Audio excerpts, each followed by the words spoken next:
Good evening, and welcome to Late Night Science. Tonight, as the world outside softens into quiet and the sky folds itself into stillness, you and I drift together into a different kind of darkness, one filled not with fear, but with curiosity. A place where science breathes like poetry, and every question opens another door. Wherever you are listening from, a dimly lit room, a balcony under the stars, a bed where thoughts refuse to sleep. Let this be our shared space of wonder. If you find peace in these late-night explorations, you may gently follow along, like and subscribe, so our next journey finds you again beneath the same night sky. Imagine universes stacked like pages in a cosmic book, each alive with its own bizarre rules. Could parallel dimensions be real, pulsing just outside our reality's edge? That question hangs in the air like static before a storm, a whisper from somewhere beyond the wall of what we know. For as long as humans have looked upward, we have sensed that what meets the eye cannot be the whole story. Beneath every discovery lies another mystery. Beneath every certainty, a tremor of doubt. You can feel it. That quiet hum of awareness that maybe, just maybe, this isn't the only world breathing beside you tonight. We live inside a narrow slice of perception. Our senses draw the boundaries of a cage we mistake for infinity. You see light between certain wavelengths and hear sound between certain vibrations. Everything outside those ranges exists, yet to you it is as if it does not. The universe may teem with invisible frequencies, dimensions of being folded within one another, unseen but no less real. Sometimes a moment slips through the cracks. A feeling of déjà vu washes over you, an instant so familiar it defies explanation.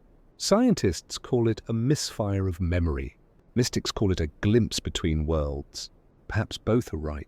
In that small fracture of time, the mind wavers, uncertain which timeline it truly belongs to. Dreamers throughout history have imagined worlds parallel to our own.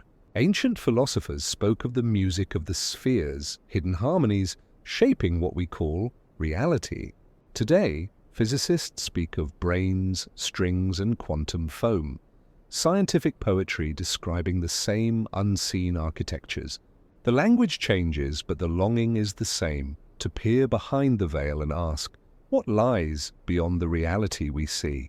You could think of the universe as a vast house. We live in one room, furnished with stars, planets, and the familiar rhythm of time. Yet perhaps behind the walls, other rooms hum with life. We hear faint echoes, gravity anomalies, quantum uncertainties, particles behaving like ghosts. The question is not whether the house is large, but whether the walls we see are truly solid. Some researchers propose that other dimensions are curled up within our own, hidden in folds smaller than an atom, vibrating at frequencies we cannot touch. Others imagine them stretched beyond cosmic horizons, entire universes inflating endlessly beside ours. It is a strange comfort that reality may be both infinite and intimate, expanding outward and inward at once, and yet, beyond equations and theories, there is the simple human feeling of more. You sense it in moments of silence, standing before an ocean or beneath the cold glow of stars. That haunting intuition that existence is thicker, deeper, more layered than it appears. Science seeks to measure it. Art seeks to feel it. But neither fully contains it. If you close your eyes now, you can almost picture it. Universes like ripples in a pond, overlapping and drifting, each one touching another in invisible ways. In one, perhaps, you chose differently. In another, you never met the people who shaped you here. Every heartbeat might echo across countless worlds, each carrying a slightly altered version of your story. The thought is both terrifying and tender, that somewhere countless variations of you walk through similar nights, wondering the same thing. But what if these reflections are not illusions? What if consciousness itself is the antenna tuned between worlds? Some quantum physicists whisper about the observer effect, how the act of observing changes what is observed. When you look at a particle, its wave of possibilities collapses into one reality. Before that moment, it existed in many. Could the same be true for you? That your awareness carves one path from a forest of infinite potential? We tend to think of reality as firm, but it behaves more like a mist, forming shapes only when we focus on them. The universe might not be a static structure, but a conversation, a dialogue between what is and what is perceived. Perhaps each dimension is another sentence in that eternal conversation, echoing endlessly through the halls of time. And yet, for all our theories, the evidence hides in shadows. No telescope has glimpsed another dimension. No equation has yet proved the hum of hidden worlds. Still, science advances not by certainty but by wonder. Every mystery begins as a whisper. Faint, improbable, but persistent enough to pull us closer. When you listen to the universe long enough, you notice that silence has structure. Between particles and planets, there is a rhythm, a pulse like breathing. Some call it energy, some call it consciousness. Maybe it's simply the awareness of being alive, shared across every layer of reality. So tonight, we stand at the edge of knowing, one foot in what is measurable, the other in what is imagined. The air hums with quiet electricity. You can almost feel the unseen pressing against you, like a wall thin enough for whispers to pass through. Perhaps beyond that wall something stirs. Another world, another you. Another version of this very moment, replaying slightly differently again and again. Or perhaps it is only imagination, that most human of dimensions, forever expanding the boundaries of what could be. And yet, if imagination is the bridge, then every thought is a step toward the unknown. Every dream a door. Every question a key. Somewhere, across the dark expanse, another universe may be asking the same question, wondering if we are the reflection. What if every whisper from beyond isn't coming to us, but coming through us? To search for other dimensions, we must first pause and touch the one we stand within. This fragile, familiar place we call the present. It's easy to forget that here and now are not absolute points, but woven patterns in something larger, something alive. You sit in the quiet of this moment, breathing softly, believing the room around you is still. Yet even now, the earth spins beneath you, the galaxy swirls, and space itself stretches in every direction. What feels still is only a slow turning we've grown used to. What feels ordinary is already miraculous. Physicists tell us that space and time are not separate things but threads of the same invisible fabric. Einstein called it space-time, a word that hums with quiet elegance. Imagine it as a vast, shimmering cloth stretched across the cosmos, rippling gently under the weight of stars and planets. Each object bends that cloth ever so slightly, creating valleys and curves that guide everything else around it. You, sitting here now, are part of that bend, a small weight on the great cosmic sheet.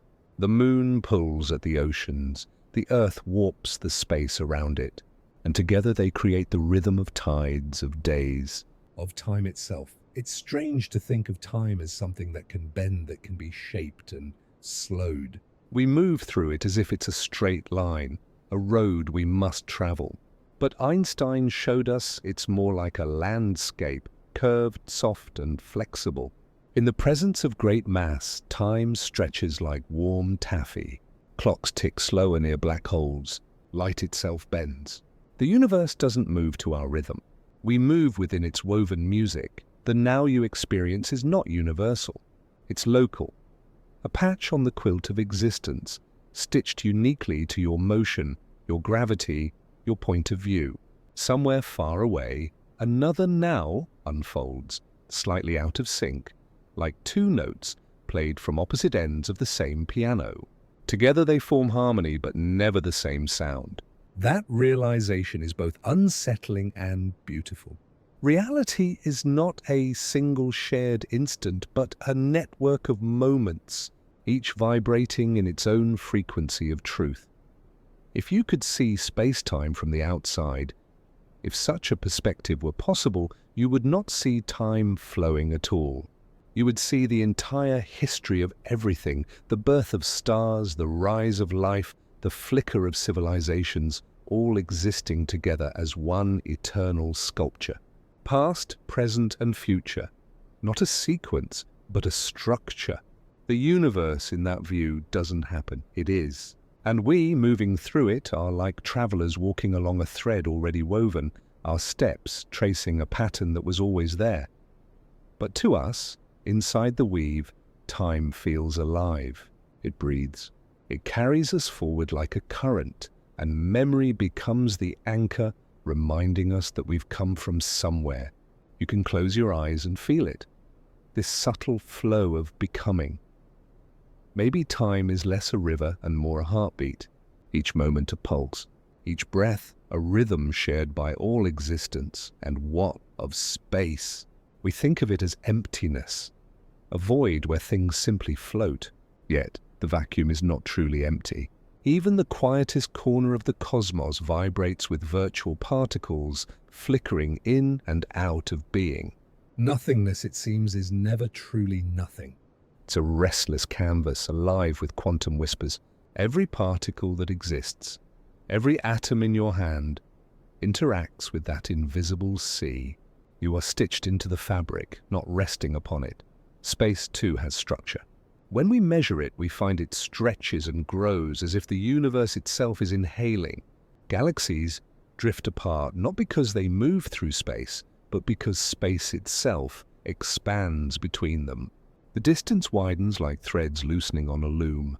What was once near drifts quietly away. Somewhere, a photon that left a distant star billions of years ago is still on its way to us, stretched thinner and redder by the universe's breath.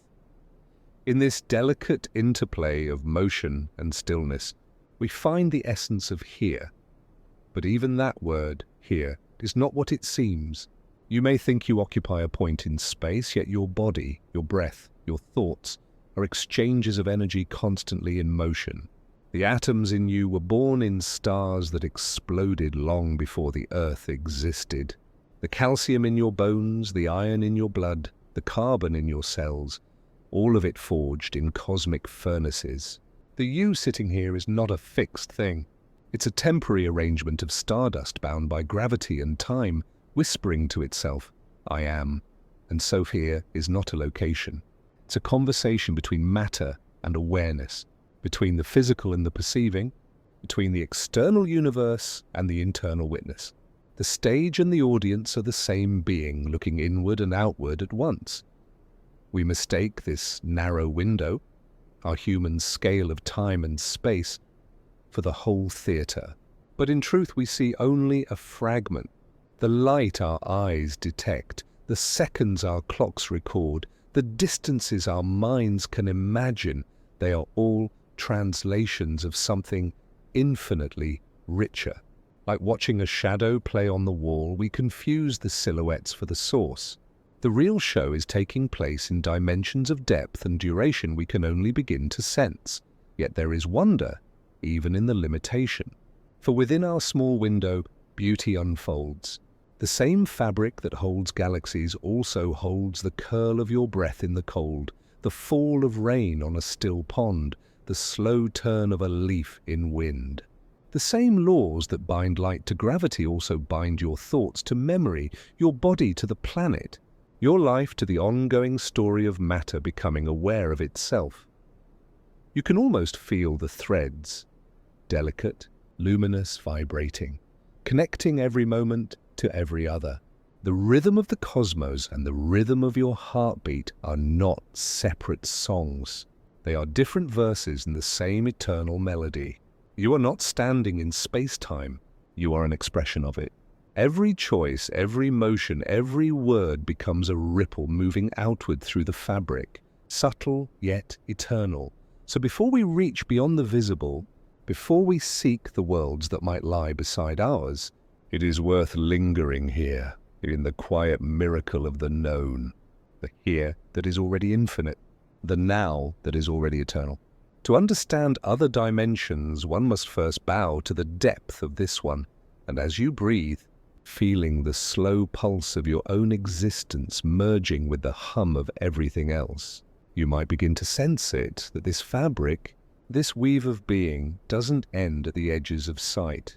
It continues unseen, in patterns yet to be discovered. Perhaps what we call reality is not the full tapestry, but only the corner we can touch. And just beyond our fingertips, in folds we cannot yet unfold, the rest of the cosmic cloth waits, patient, humming softly, inviting us to look closer. There are moments in science when numbers begin to sound like whispers. Faint, haunting, half-heard messages from something just beyond reach. The deeper physicists looked into the language of nature, the more they realized it was speaking in riddles. Equations that once seemed complete began to reveal strange shadows, hidden terms, missing symmetries, unexplained balance points. It was as if the universe had written its laws on thin paper, and the faint impression of another page was showing through. Mathematics, for all its cold precision, has a strange warmth to it, a tendency to hint at what lies beyond. Every formula is a mirror. What we see depends on how deeply we dare to stare. For centuries, physics had painted the cosmos as vast, yet knowable, planets circling predictably, forces acting cleanly, light traveling in straight lines. Then quantum mechanics arrived, a quiet rebellion that showed how uncertainty lives at the heart of all things. And when the great equations of gravity met those of the quantum world, they didn't agree. Like two musicians playing in different keys, their notes clashed. Somewhere, something was missing. That absence led to a dream, one born not from imagination alone, but from necessity. Physicists began to suspect that reality might have more dimensions than we can see. We live, they said, in a world of 3 spatial dimensions and 1 of time. But what if there are others, curled so tightly, folded so delicately, that they escape our senses entirely? Like the grain of a fabric so fine the fingers cannot feel it, yet it holds the whole design together. String theory emerged from that question, not as fiction, but as the mathematical attempt to make the discordant symphony of the universe harmonious again. It suggests that the smallest building blocks of nature are not points, but vibrating strings. Infinitesimal loops of energy, each vibration producing a different note, a different particle, a different property of matter. Quarks, electrons, photons all may simply be music, played on the same cosmic instrument. The melody of existence, but strings can only make sense if they vibrate in more than 4 dimensions, 10, perhaps 11. Realms folded upon themselves, hidden in scales so small that even our most powerful machines cannot probe them. These extra dimensions are not places one could travel to in the usual sense. They are like unseen directions, essential to the harmony, but inaccessible to touch. To imagine them, think of a single thread. From a distance it looks like a one-dimensional line, yet up close you see it has thickness, twist, depth, a tiny universe of its own. Physicists call these hidden shapes Calabi-Yau manifolds, intricate curl geometries that may determine every law we observe. The pattern of their folds might decide why light travels at its speed, why gravity is weak, why matter even exists. If true, then the world we see is only the shadow of a far richer architecture. We move within a projection, unaware of the vast cathedral above and beneath the visible. Some thinkers went further, imagining not only strings but membranes, brains, sheets of reality floating in higher dimensional space. Our universe, they proposed, could be one such brain, drifting beside others, occasionally brushing close enough to exchange energy. If that sounds like fantasy, remember that once the idea of curved space or expanding universes sounded no less absurd. Yet mathematics kept insisting, whispering, that this might be true. Every time scientists try to simplify the universe, the equations seem to protest, demanding something more. Gravity refuses to be contained. Quantum mechanics refuses to be still. The deeper we dig, the more we find that simplicity is a veil. Underneath lies complexity beyond imagination. But even in that complexity there is elegance, as though reality were written not in chaos, but in poetry too grand for words. What's remarkable is that these theories, the strings, the brains, the hidden folds, are not guesses thrown into the dark. They arise naturally from the logic of mathematics itself. When physicists tried to remove the extra dimensions, the equations broke apart, like a song with missing notes. To make the universe work, those invisible layers had to exist. It was as if the math was trying to tell us something our senses could not. And perhaps that's the truest wonder of all, that the universe leaves fingerprints in symbols and symmetry long before our eyes can see their source. The trail of unseen dimensions may not be found in telescopes or microscopes, but in the quiet precision of numbers. Somewhere, hidden in the lattice of equations, lies a shadow of reality, still waiting to be illuminated. Imagine walking through a cathedral at night with only a candle. The flame lights the nearest arches, but far above, vast ceilings and carvings remain unseen. The echo of your footsteps tells you there's more space than light reveals.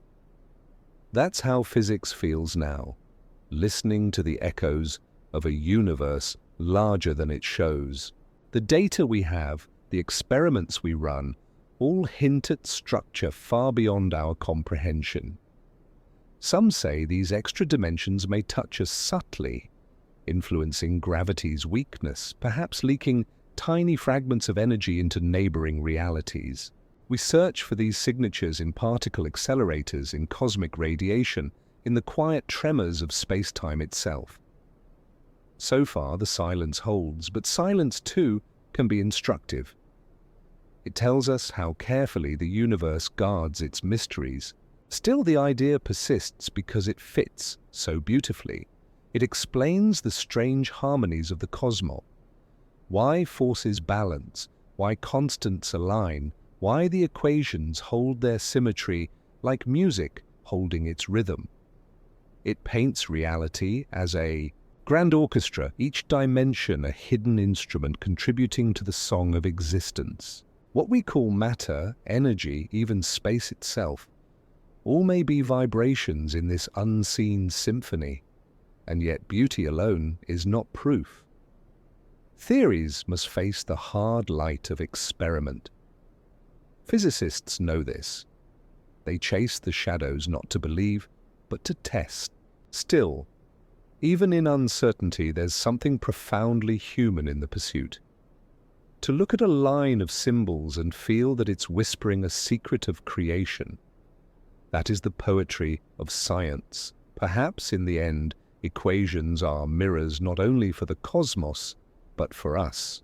The hidden dimensions they imply may be reflections of our own hunger for depth, the sense that what we see cannot be all there is. Every discovery begins as an act of faith. Faith that the shadows have meaning, that beneath the known lies something waiting to be known. So the question lingers like a tone that refuses to fade. When numbers hum in harmony yet describe worlds unseen, are they describing the universe or summoning it? Are we discovering dimensions or dreaming them into being? Maybe both. Maybe every equation is both a map and a prayer, a shadow reaching toward the light it cannot yet touch. Somewhere, perhaps just a breath away from the world you know, a reflection stirs. It is not made of light bouncing off glass, but of laws mirroring laws, a universe that resembles ours in every visible way, yet hums in reverse. In that world, left is right, matter is antimatter, and time itself may flow backward, like a river rewinding toward its source. It's an unsettling thought, that existence could have a twin moving through the same cosmic silence, unseen but symmetrically alive. Physics, more than philosophy, first whispered this possibility. For every particle of matter, the equations predicted an opposite. Antimatter, equal in mass, opposite in charge. When the two meet, they vanish in a flash of pure energy, a perfect exchange, neither one the villain nor the victor. In that annihilation lies the universe's most elegant truth, symmetry. Nature, it seems, despises imbalance. For every crest, a trough. For every action, a reflection. And yet, symmetry is not perfect. If it were, nothing would exist. When the Big Bang flared into being, matter and antimatter should have destroyed each other completely, leaving behind only light. But somehow, a small asymmetry, 1 part in a billion, tipped the scales. That tiny imperfection gave rise to all stars, all planets, and every atom in your body. The universe, it seems, was born from a slight mismatch in the cosmic mirror. A delicate crack in symmetry allowed existence to persist. Still, physicists wondered, what if that balance was not broken but simply relocated? What if the missing antimatter, the half that should have been, still exists but elsewhere, sealed in a mirror cosmos? A universe made not of the same particles, but their opposites.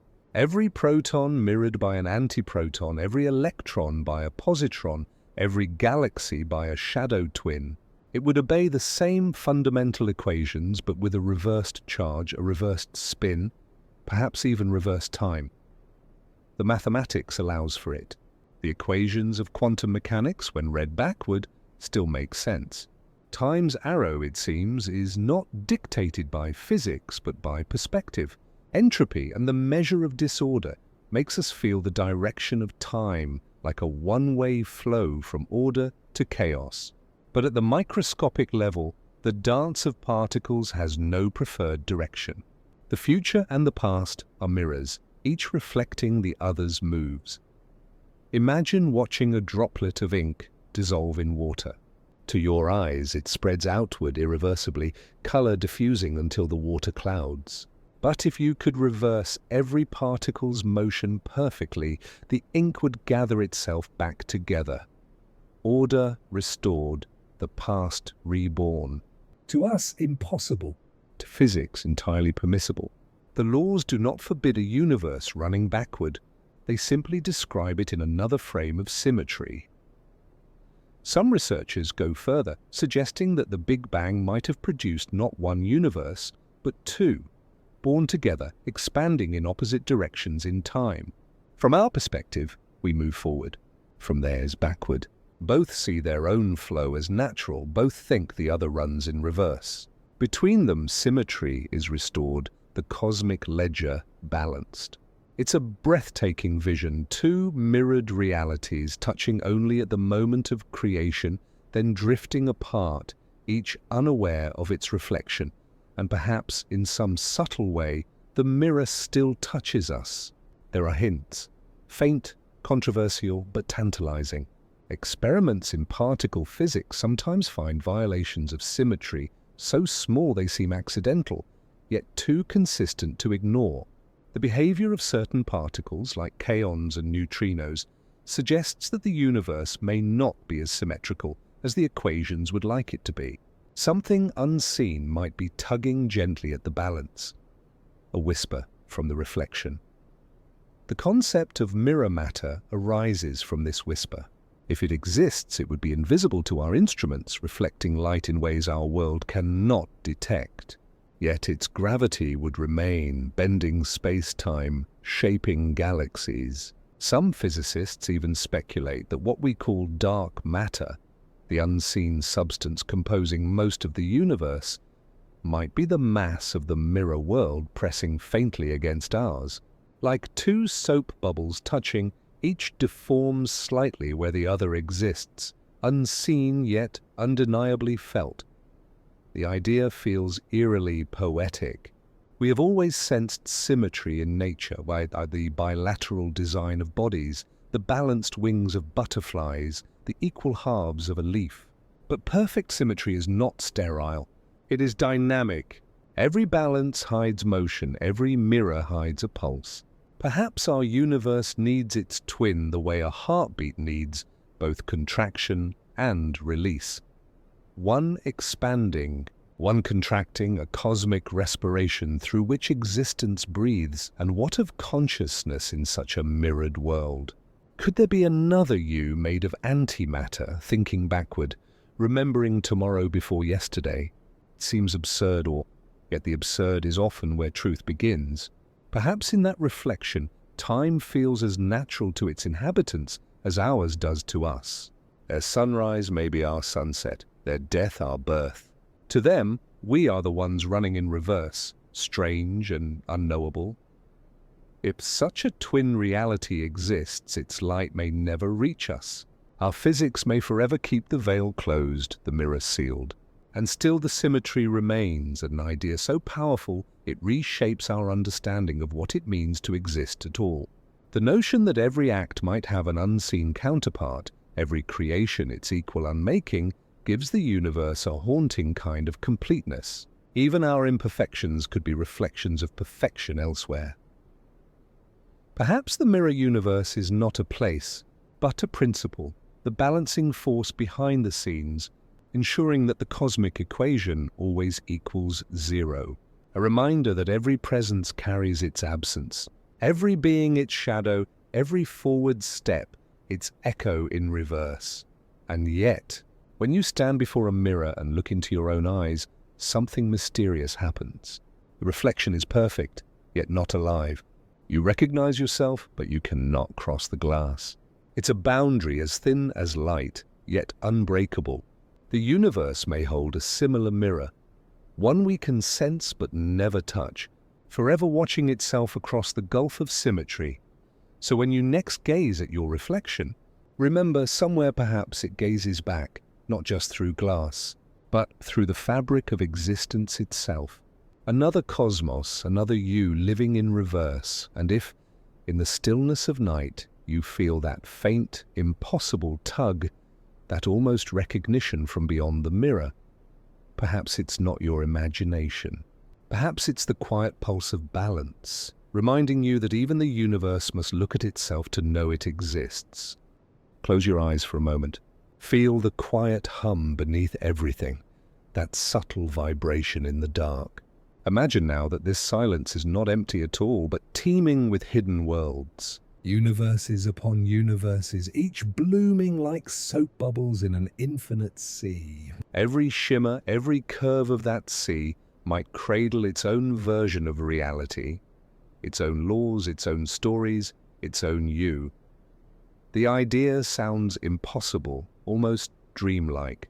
And yet, as physics peels back the layers of the cosmos, a strange pattern begins to emerge.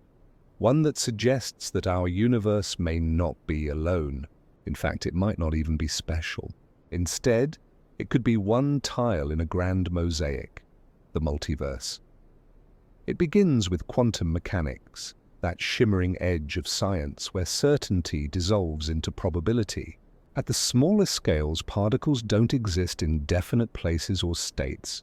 They flicker through possibilities existing in many configurations at once. Only when observed does one outcome crystallize, one version of the universe among countless potential ones. To some interpretations, those unrealized possibilities don't vanish. They simply branch off, continuing to evolve in parallel. Every choice, every quantum event, spawning another reality. This view, called the many worlds interpretation, suggests that the cosmos is like an endless branching tree. Each moment splits the universe into countless versions, each carrying forward its own path. In one world you turned left, in another you didn't, in one the earth thrived, in another it never formed. Every decision, and cosmic or human, births new threads of existence. You multiplied across possibility. Reality, infinite and recursive.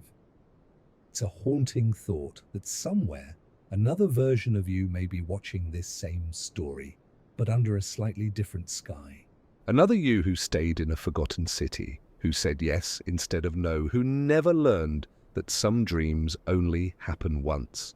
Each world diverges gently, like echoes fading through space, yet none are truly gone. But quantum theory isn't the only whisper of multiplicity. The universe's own beginning, that great inflationary surge, may have scattered infinities of worlds across a landscape we cannot see. Cosmic inflation, the rapid expansion that followed the Big Bang, was not a single event that ended neatly. According to eternal inflation theory, it continues still, a ceaseless frothing of space-time, where bubble universes inflate within larger inflations, endlessly budding, endlessly growing. Each bubble, upon forming, becomes its own universe, sealed off by vast gulfs of expanding nothingness. The space between them grows faster than light can travel, ensuring that no two bubbles ever meet. Within each, physics may take on a different form. Constants shifted, particles rearranged, forces tuned to new balances. Some bubbles collapse instantly, others grow cool and form galaxies, stars, and life. We inhabit one of those stable islands, our universe, afloat in a vast multiversal ocean. If this sounds abstract, consider the analogy of foam. When you pour soap into water and stir, bubbles form spontaneously, each bounded, each transient, each unique. From outside you can see the entire froth. From within, each bubble feels like all that exists. Our universe, seen this way, is just one shimmering bubble in an infinite foam of creation. The notion reshapes the very idea of everything. If there are infinite universes, then everything that can happen does happen. Somewhere.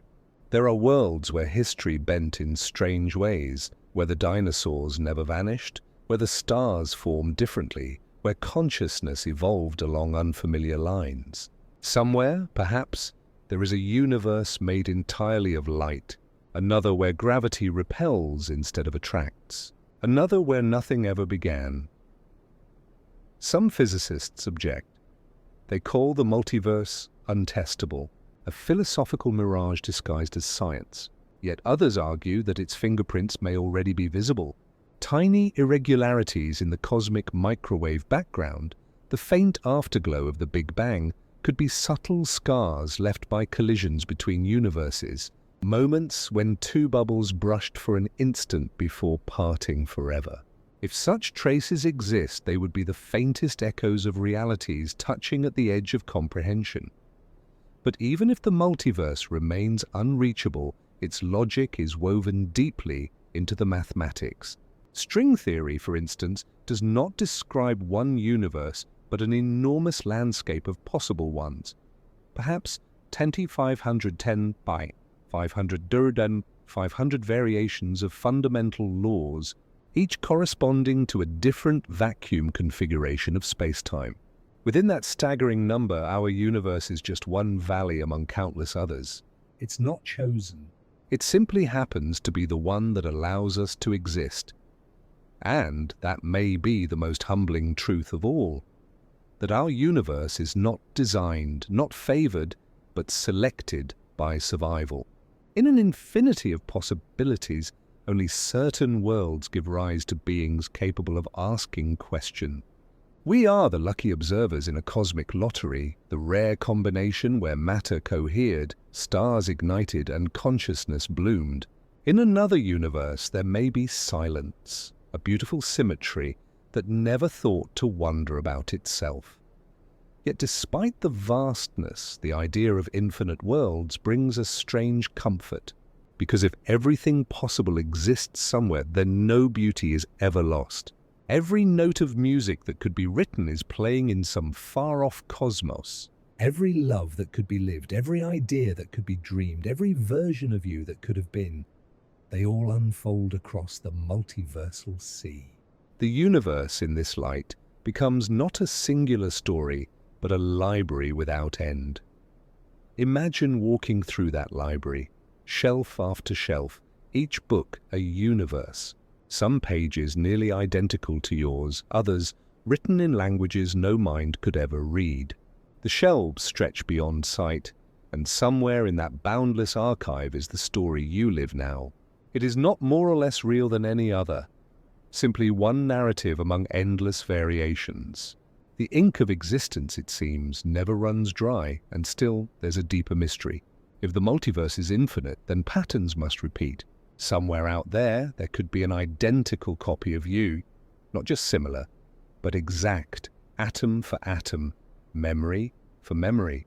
And beyond that, infinite near copies, each diverging in one minuscule way. It's dizzying, like looking into a mirror that reflects into forever. What does identity mean then if there are infinite yous? Which one is truly you? And does that question even make sense anymore? Perhaps individuality itself is a local illusion, a trick of limited perception. Like waves in the ocean, we seem distinct only from within. From the greater view, there is only water moving in endless forms. The multiverse may be less a collection of separate worlds and more a single, infinite process. Consciousness exploring itself through variation. And as you drift deeper into this thought, you might sense something profoundly intimate in its immensity. The idea that reality does not end at the edge of what you can see. That beyond every horizon lies another, and another still. A cosmic fractal of creation, expanding forever outward, and perhaps inward too. Mirrored in every atom, every heartbeat, every fleeting dream. So tonight, as the sky stretches overhead, that thin curtain of stars that once seemed to mark the boundary of everything, try to imagine that it isn't a ceiling at all, but a window.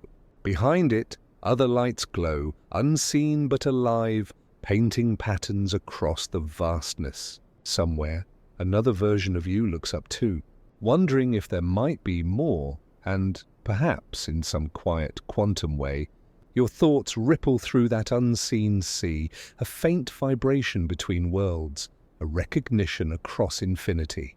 For in the grand mosaic of being, nothing is ever truly separate.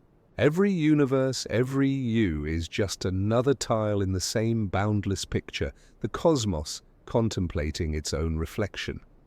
There is a quiet hum that lives beneath everything. You can't hear it, but if you listen in the stillness long enough, you might feel it, a kind of trembling in the silence. That trembling is not random. It is the pulse of quantum reality, the invisible machinery behind the illusion of solidity. At the smallest scales, the universe is not made of things, but of possibilities.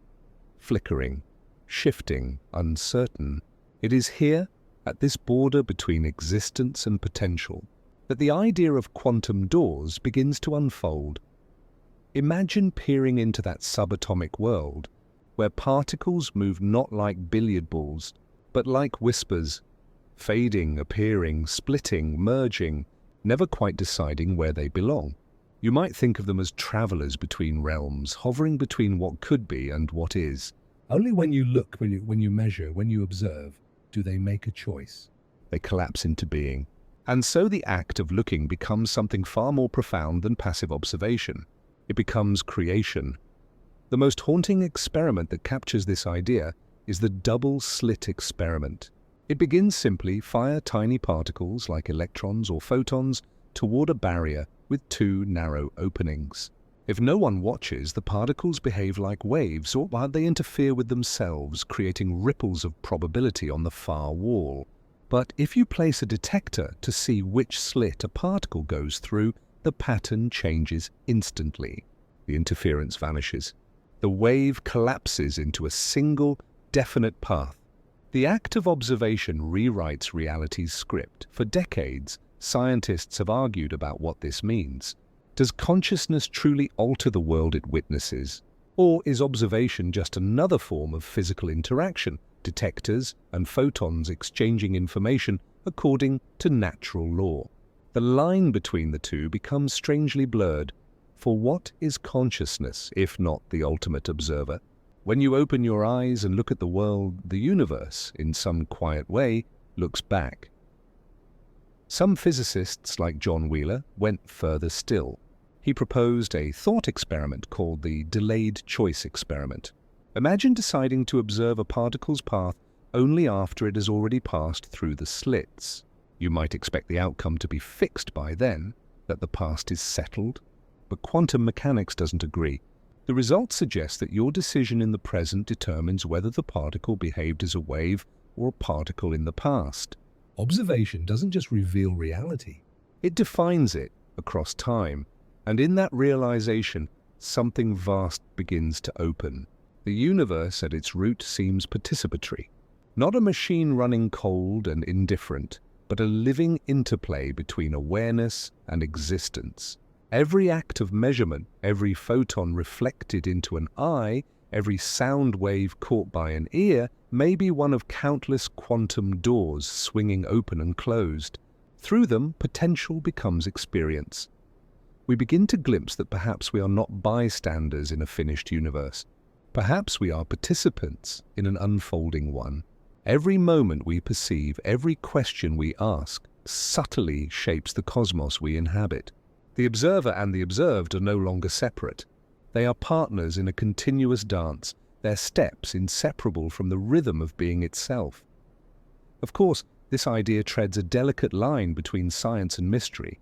Physicists remain cautious. They do not claim consciousness creates the universe outright, but they cannot fully dismiss the strange intimacy between mind and matter either. For every time an experiment seems to isolate the mechanics, something deeper peeks through, as if the universe resists being described without the presence of awareness to witness it. In quantum field theory, the world is a restless ocean of fields where particles are ripples rising and falling in constant motion. Even in perfect vacuum, the fields fluctuate, ghostly waves of energy that appear and vanish faster than time can count. Physicists call this the zero-point field, but you might think of it as the breath of creation, a background hum of infinite potential. Every particle, every photon is a brief flicker of this ocean into visibility. They are, in a sense, doors themselves, portals through which possibility takes form, if only for a heartbeat.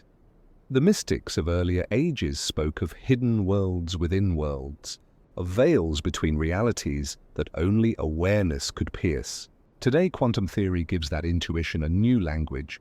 The veil is not mystic fabric, but probability, the thin shimmer between existence and uncertainty.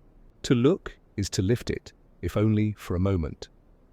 But what if consciousness itself is not merely lifting the veil, but is part of the veil's fabric? Some researchers wonder if awareness might emerge from quantum processes in the brain, if our thoughts, decisions, and sense of I are quantum patterns collapsing and decohering at the edge of perception. In this view, consciousness would not just be a passenger observing the universe, it would be a continuation of the same quantum field that gives rise to matter, the universe aware of itself through us. Imagine then that each thought you have, each flicker of awareness, is not trapped inside your skull, but ripples gently outward, joining the vast quantum sea. In some small way, perhaps, it nudges the probabilities that shape reality, like a breeze against the surface of still water, subtle but not meaningless. In that sense, consciousness could be the most fundamental phenomenon of all, not an after-effect of matter, but the foundation from which matter arises. And yet, humility is necessary here. The boundary between what is known and what is imagined remains porous. The universe does not yield its deepest secrets easily. When we speak of quantum doors, we are speaking of metaphors, beautiful ones, but still only fingers pointing towards something vaster. What lies beyond those doors may not resemble our expectations at all. Still, the poetry of the idea endures. Every electron, every photon, every fleeting quantum event is an unopened door of possibility. When we look, we choose a world, one among infinite alternatives. And perhaps that is what it means to exist, to move through an endless hall of quantum doors, opening one after another with the light of attention. When you sit quietly tonight and the room grows still, remember that beneath the calm surface of things, the quantum sea is alive, dancing, shifting, listening. Reality is not a fixed stage, but a living fabric woven by observation itself. You are both thread and weaver, participant and witness, light and shadow. And as you drift deeper into thought, ask yourself, when a particle chooses a path, who or what is truly watching? If consciousness opens the door, what waits beyond it? Picture yourself standing at the edge of a vast terrain, a horizon without boundary, shimmering softly as if made of light and mist. There are no mountains here, no rivers, no sky in the familiar sense. What stretches before you is subtler, a living field of potential, rippling like fabric in a gentle breeze. Every rise and hollow in this terrain is not made of earth, but of probability. This is the landscape of possibility, the invisible geography from which reality itself emerges. In this place, every choice, every fluctuation, every flicker of thought or quantum event forms a contour in the terrain. Where probability swells, certain outcomes become more likely. Where it dips, others fade into shadow. And though we move through life believing in a solid, continuous world, we are, in truth, wanderers across this shifting topography of potential. Explorers of what could be. Physicists often describe the universe in terms of energy landscapes. Imagine a marble resting in a valley on an uneven surface. The marble may roll into one of many dips depending on how it's nudged. That surface, full of peaks and troughs, represents the possible states the universe might occupy. Each valley is a stable configuration of reality, a possible version of existence. When the marble settles into one valley, that becomes the world we know. But elsewhere, across the landscape, other valleys cradle other worlds. Universes born of different constants, different laws, different beginnings. In the quantum realm, particles behave much the same way. They are not fixed in place but wander across probability fields, their positions and energies smeared across countless potential states. Only when measured, only when a question is asked, does the particle choose a valley to settle in. Each act of measurement, each moment of attention, redraws the map. It's strange to think that this abstract metaphor, hills and valleys of possibility, is not just poetic, but deeply mathematical. In quantum field theory and cosmology, these potential landscapes are more than imagination. They are the architecture of creation. The universe's earliest moments were like a marble perched precariously high on such a surface, balanced amid infinite possibilities. As it rolled downhill, it triggered inflation, cooled, and condensed into the universe we inhabit.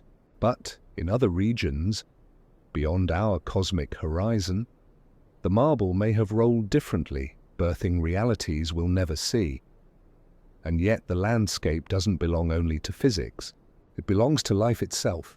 Every choice you make, every decision, large or small, is a microcosm of this same principle. The mind, too, moves through a terrain of potentials. When you stand before a crossroads, imagining the outcomes of a decision, you are glimpsing alternate ridges in your own landscape of possibility. In one version, you speak. In another, you stay silent. In one, you stay. In another, you walk away. The difference between them might be invisible from here, but each carves a new path through the fabric of what could be. In this way, Reality is not a single path, but a network of intertwining trails, branching endlessly into futures both realized and unrealized. The physicist Hugh Everett called this the universal wave function, the complete description of all possible histories. From within, we experience only one thread, but from without, the entire web exists at once. We are both the traveler and the terrain. You might think of it like a vast symphony where every note that could be played exists already in the sheet music, but only one melody unfolds through time. The others linger unheard but written into the structure. Perhaps in some subtle way we resonate with those unplayed notes. The lives we could have lived, the worlds that could have been. There's a quiet beauty in this perspective. Because if every possibility exists somewhere in the fabric, then even what seems lost might not be gone. The paths not taken, the words unsaid, the chances missed. They echo still, faint but real, like footsteps in the fog. Somewhere, on another ridge of the landscape, you took that leap, spoke that truth, lived that other version of the story. Science tells us that at the foundation of everything lies probability, not certainty, but potential. The electron does not orbit a nucleus like a planet. It swirls through a haze of likelihood, a blur of maybe. Even space-time itself may shimmer with quantum fluctuations, forever restless, forever open to change. Reality, it seems, is not a solid floor, but a fluid ground. A sea that responds to where we stand, and consciousness, perhaps, is how we navigate. The human mind, through curiosity and choice, collapses the infinite into the actual. We map the terrain not with our feet, but with our attention.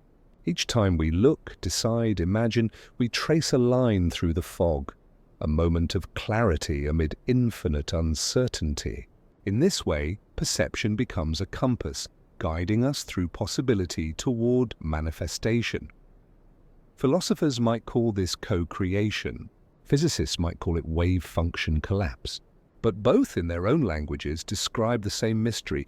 That being is an act of selection.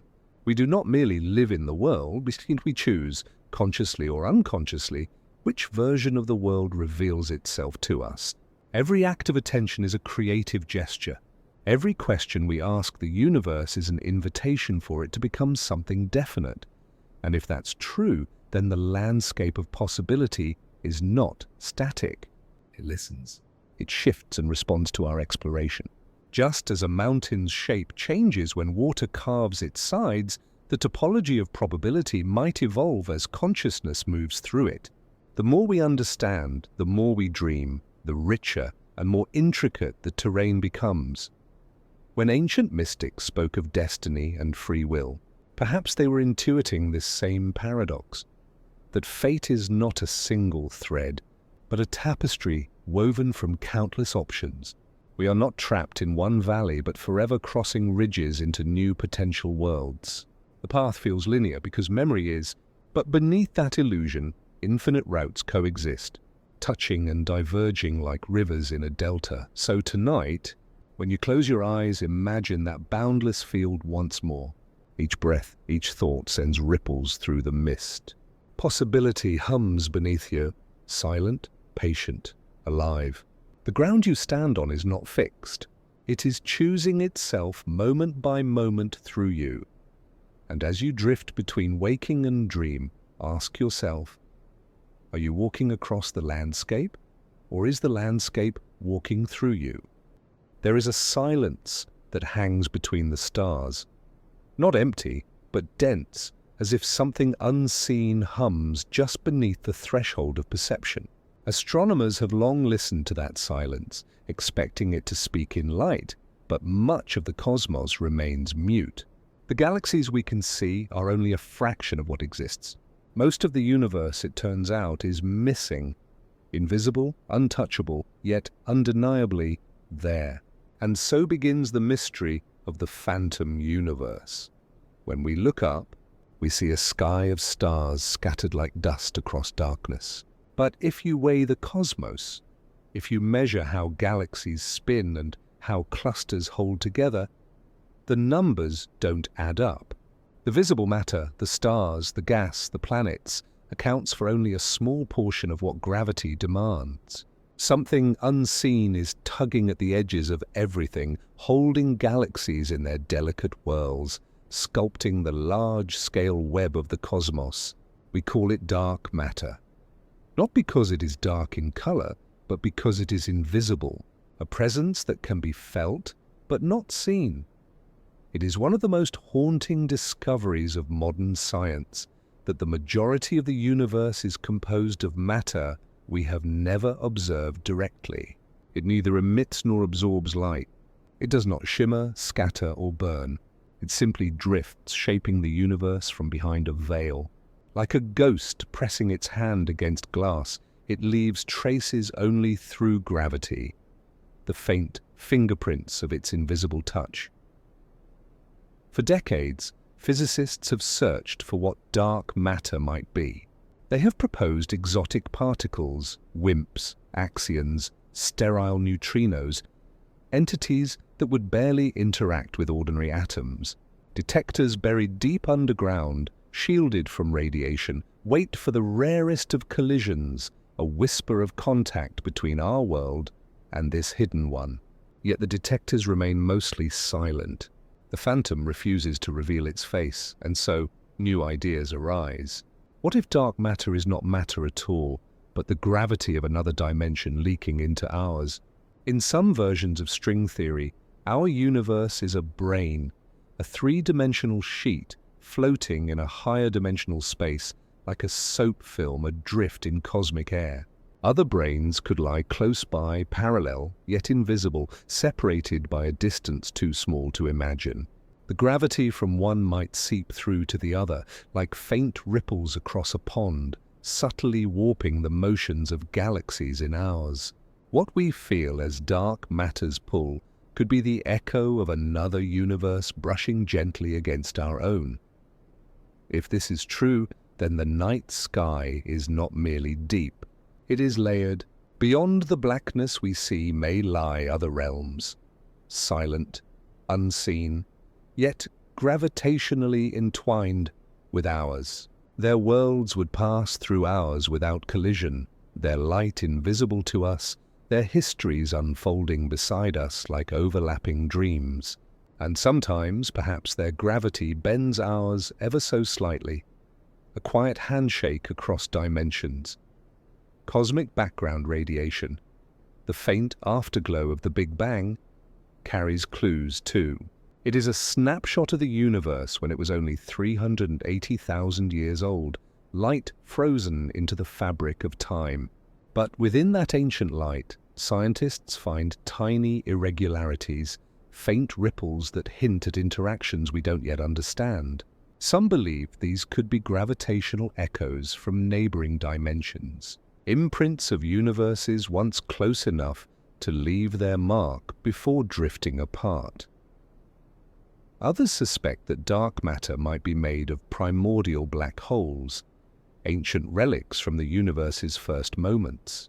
If so, then these tiny gravitational wells could be windows, not into nothingness but into elsewhere, the mouths of tunnels connecting us to regions beyond our space-time, where matter and light dissolve into new forms.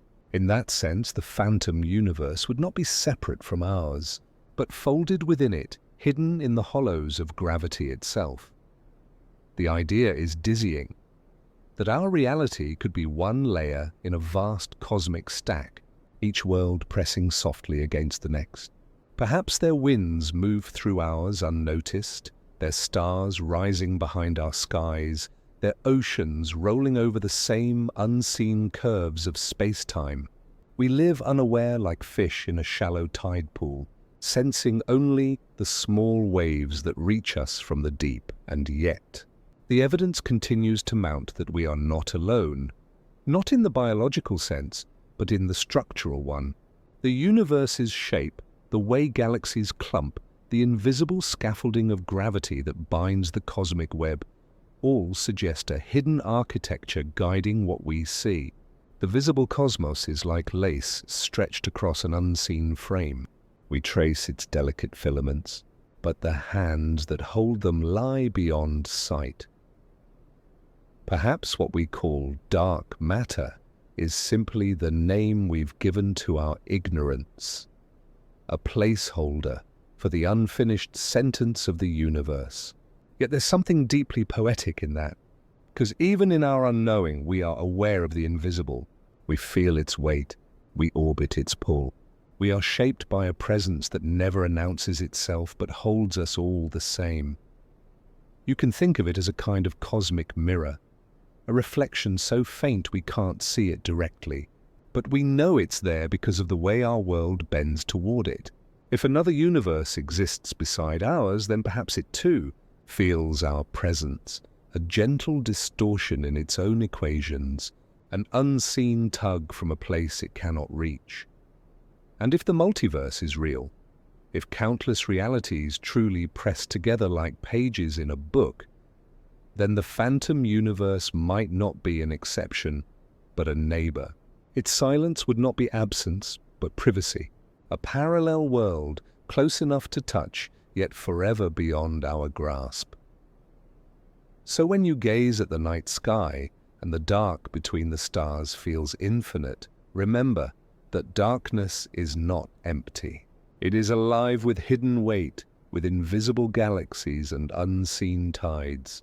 The universe you see is only the surface of something vaster, a whisper pressed against the membrane of perception, waiting for the moment when science, or perhaps awareness itself, grows quiet enough to hear. And as you breathe beneath that vast unseen sky, ask yourself, what if the darkness is not where light ends, but where another world begins? Time has always felt like a river, flowing forward, indifferent, unstoppable. Yet the deeper we peer into the equations of the universe, the more that river begins to look like an ocean. Not a single current, but countless tides, eddies, and whirlpools. Some move swiftly toward the future, others seem to circle back, and a few perhaps never move at all. What if time isn't a straight line, but a vast, folded landscape, and we, drifting beings of consciousness, are simply wandering through one of its layers? When Einstein merged space and time into a single entity, space-time, he changed everything. Suddenly, the now we inhabit became just one coordinate among many. Time was no longer a universal metronome ticking equally for all. It was elastic, stretching and compressing depending on speed and gravity. A clock near a black hole ticks slower than one far from it. A person moving at near light speed ages differently than someone standing still. In the fabric of space-time, time is not something that passes. It's something that is already woven into the structure of the universe. If space can have extra dimensions, invisible to us yet fundamental to reality, why not time? Could there be additional temporal dimensions folded alongside our familiar one, unseen, yet shaping the way events unfold?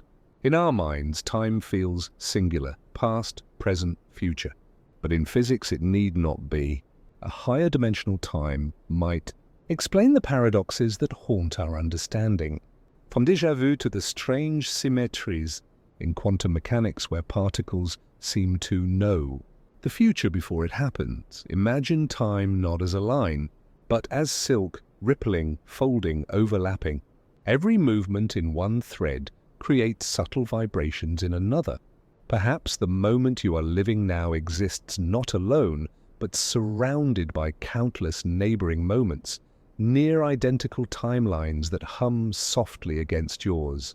Some physicists call this the block universe, a reality in which all of time exists at once, a vast frozen sculpture of every moment that ever was or will be. In that sculpture, the past does not vanish, and the future does not wait to be born. They coexist eternally as different coordinates in the same cosmic geometry. Yet we don't feel time that way. To us, it flows. It carries us forward like leaves in a current. Perhaps that sensation of flow is not time moving, but consciousness traveling, a light scanning across the fixed film of space-time, animating it moment by moment. In that sense, time's arrow might emerge not from physics but from perception. The mind, acting like a projector, gives motion to a universe that might otherwise be perfectly still. But what if the projector sometimes flickers, revisiting a frame it already passed, or glimpsing one yet to come? Some theories suggest time could loop back on itself, forming closed time-like curves. Inside such a loop, cause and effect blur. The end of one event becomes the beginning of another, and the universe folds into a perfect circle of recurrence. To live within such a loop would be to relive forever, to replay existence endlessly, not as punishment, but as rhythm. Nietzsche called it the eternal return. Physicists might call it topology, but perhaps deep down it's the same idea, that time may not move forward at all, but around. Quantum theory deepens the mystery further. In the strange world of particles, time seems reversible. The equations work just as well backward as forward.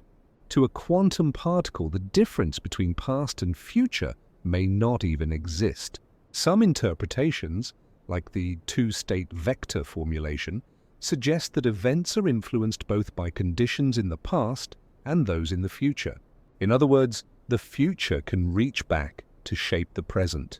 The arrow of time, it seems, may be an illusion drawn by entropy, the universe's slow drift from order to disorder. But entropy itself might only be a local feature, a hill on time's landscape, not an absolute truth. If time has layers, then perhaps we sometimes sense the thinness between them. A déjà vu could be the faint brush of a neighboring timeline, so close that the two moments resonate. Perhaps dreams are excursions into the folds of temporal space, where the mind slips sideways rather than forward. Or perhaps those moments of strange familiarity, when you swear you've been somewhere before, or lived a moment twice, are echoes from loops within the great fabric of time itself. String theorists have imagined universes where time behaves differently altogether. In some, it could reverse direction beyond a certain horizon, flowing backward in distant regions of the cosmos. In others, time could have branched during the Big Bang, splitting like a tree into multiple timelines, each its own universe, each evolving in parallel. Somewhere in that grand architecture, another you might be walking through a world where yesterday is still to come. Even our own physics hints at layered causality. In the phenomenon of quantum entanglement, two particles can remain connected across space and time, their states linked instantaneously, regardless of distance. Einstein called it spooky action at a distance. But what if it's not distance being crossed, but time? Perhaps the entangled particles share a connection through a hidden temporal dimension, their moments overlapping like translucent pages. Philosophically, time's fluidity invites us to rethink what it means to exist. If the past still is, then nothing is ever truly lost. Every heartbeat, every thought, every fleeting moment remains etched into the continuum. If the future already exists, then destiny might not be a chain, but a structure, one we can still explore, still change our relationship to, even if its outline is fixed. The self, then, becomes not a traveler but a constellation, its points scattered across time's terrain, all shining at once from different corners of eternity. And if time loops, then perhaps consciousness, too, is cyclic, awakening, sleeping, forgetting, and remembering in endless revolutions. Our memories, our intuitions may simply be the echoes of previous turns, fragments of an eternal spiral through which reality breathes. To imagine layered time is to imagine a universe infinitely patient. It does not rush toward an ending nor regret a beginning. Every moment rests perfectly where it is, sustained by the quiet rhythm of existence. To us, those layers are invisible, but maybe on some deep level we feel them. The gentle ache of nostalgia, the intuition that something is about to happen, the déjà vu that bends a moment into familiarity. All might be the soft pressure of other times pressing against our own. And so, as you sit in the present, this fragile, flickering now, picture the air around you as a shimmering field of overlapping moments. Every breath touches the past. Every heartbeat brushes the future. Time may not be a river after all, but a great living tapestry, its threads woven from all that has been and all that will ever be. Somewhere, perhaps just a fold away, another version of this moment exists, slightly different, gently humming, watching you as you wonder if time itself might be listening. There is a strange feeling that arises when you stare too long at reality, a quiet suspicion that the world is not as solid as it seems. You reach out to touch the surface of a table, feel its firmness, and yet you know from physics that it is mostly empty space. What you perceive as hardness is not substance, but the electromagnetic resistance between fields. The same illusion extends further. Colors are not out there, but frequencies decoded by your mind. Sound is not vibration itself, but the interpretation of movement in air.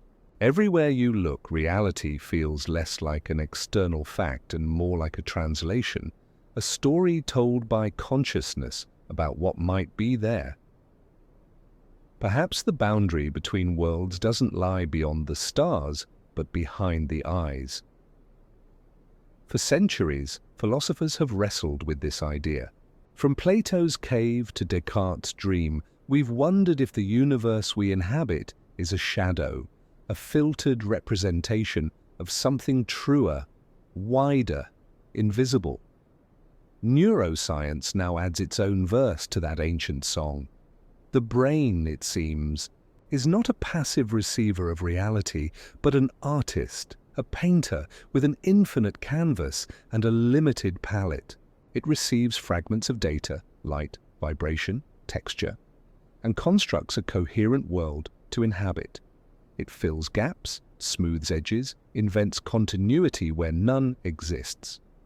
The real world, in a sense, may be too vast, too complex, too multidimensional to experience directly. So, the mind simplifies it, compresses it into something livable. This is the observer's illusion, the belief that we perceive the universe, when in truth we perceive the interpretation of it. Quantum physics offers a mirror to this idea. At the smallest scales, particles do not have definite states until observed. A particle exists as a wave of possibilities, a haze of maybes, until measurement collapses it into a single outcome. The observer doesn't just record reality, they participate in its formation. What you choose to measure changes what exists. Reality, it seems, waits for awareness before solidifying into form. Now imagine this principle not as a local phenomenon, but as a universal one. What if consciousness itself, not human consciousness, alone, but awareness as a fundamental property of the cosmos, is the lens through which existence becomes visible to itself? The universe, scattered across infinite probabilities, may require observation to cohere. Each conscious act, each perception, could be a thread weaving potential into actuality.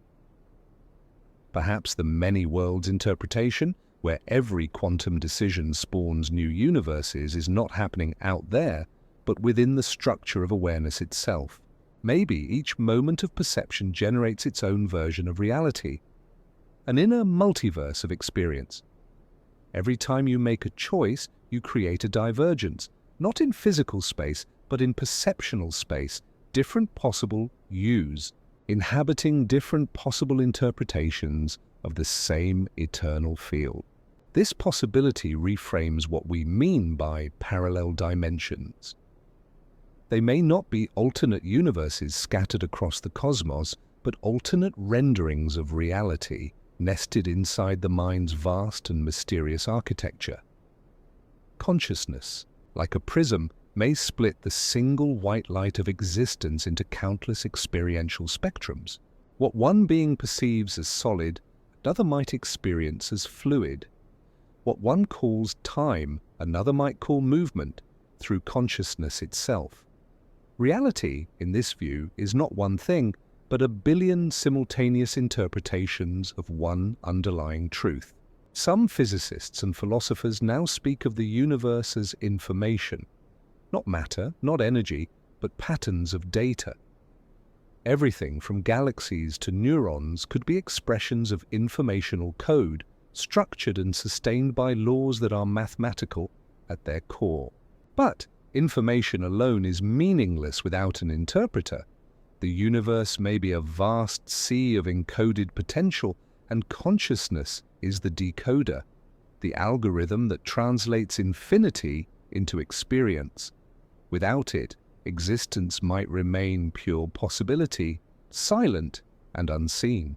You might think of yourself as a passenger within this grand structure, but what if you are the structure, a focal point through which the universe observes itself? The boundaries between you and it blur in this light. Every sensation, every thought, is the cosmos folding back upon its own awareness.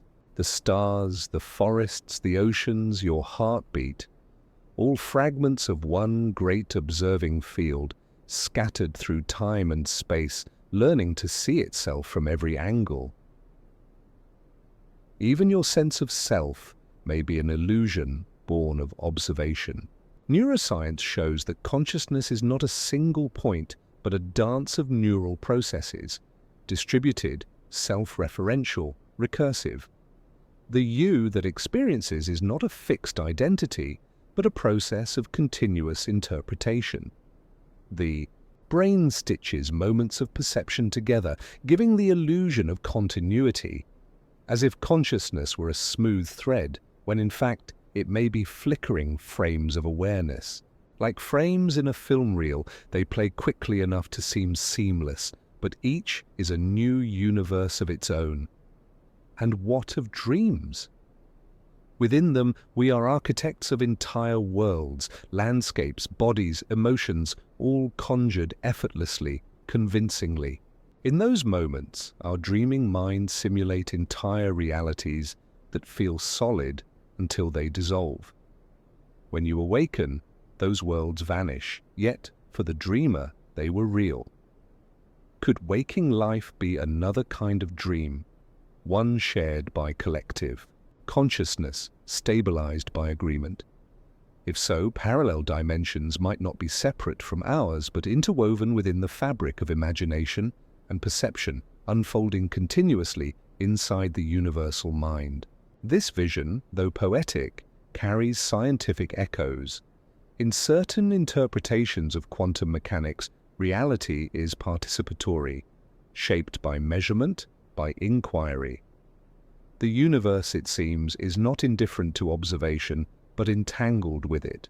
To observe is to change. To know is to create.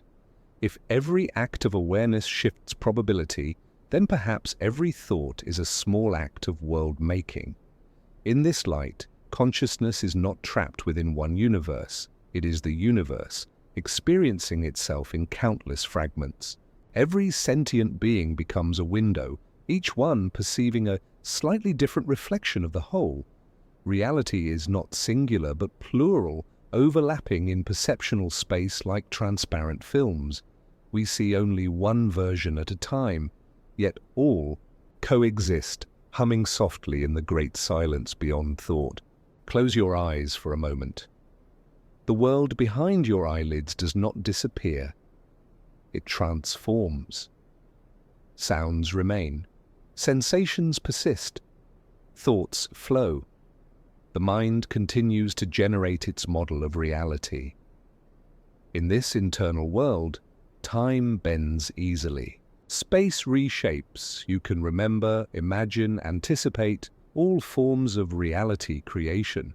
Perhaps that inner landscape is not secondary but primary, the true theatre of existence. When you open your eyes again, light floods in and the outer world resumes. But is it truly outer? Or is it another layer of the same inner act of perception, the same projection viewed from a different angle? The illusion of separation persists because it is useful. Yet beneath it, everything may be a single field of awareness, dreaming itself as many. And so when you gaze at the stars, wondering if there are other universes beyond your reach, consider this. Perhaps they are not elsewhere but within. Perhaps every star is a neuron firing in the cosmic mind, and every thought you think is the universe awakening to itself. If the observer's illusion is true, then we are not small beings in a vast cosmos. We are the cosmos, momentarily convinced that we are small. Since the dawn of thought, two great traditions have been tracing the same mystery from opposite directions. The philosophers reaching upward through reason, and the physicists digging downward through mathematics. Yet, somewhere beneath their differing languages, they have always circled the same question. What is real? In ancient Athens, Plato imagined a group of prisoners chained inside a cave, watching shadows cast on the wall by objects they could not see. To them, the shadows were reality. When one prisoner broke free and glimpsed the sunlit world beyond, he saw that what they had taken for truth was merely projection, an echo of something larger. That parable has never really ended. Each new theory of reality, from Newton's clockwork cosmos to quantum entanglement, has been another step outside another cave, each time discovering that the walls we once believed in were only the shadows of deeper mysteries. For the philosophers, reality was never about what the senses revealed, but what the mind could discern beyond them. For the physicists, reality became something measurable, a lattice of equations that described the hidden gears of existence. But as science advanced, their paths began to converge again. The quantum revolution blurred the lines between what is out there and what is in here. Observation became participation. Matter began to look less like substance and more like potential. It was as though the physicists, in following the numbers, had arrived back at the philosopher's doorstep.